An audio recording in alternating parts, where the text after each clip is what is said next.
ल गाइजहरू यसलाई के भनिन्छ इटा अङ्ग्रेजीमा के भनिन्छ इटालाई ब्रिज अब हिटर नहुने मान्छेहरूले चिसो धेरै लाग्यो भनेदेखि इटा तताउने अनि त्यसपछि इटामा यसरी तताएर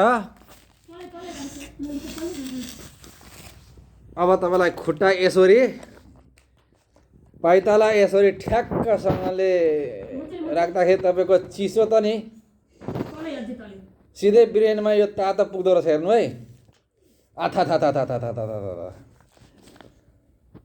अनि तपाईँको यो चिसो भन्ने कुरो तपाईँलाई अब यहाँ ब्रेनले के भनिरहेछ भनेदेखि अब यति गर्दाखेरि तातो छैन ब्रेनबाट अब तपाईँलाई नयाँ केमिकल उत्पादन गऱ्यो हेर्नु अब तपाईँलाई रोग निको भयो चिसो निको भयो भन्ने केमिकल उत्पादन गरिसकेपछि तपाईँको रोगहरू रुगा मर्की खोकी ज्वरो यी कचाककुचुक तपाईँको यो जाडाको हुन्छ नि हैजा यी सबै जानेर छन्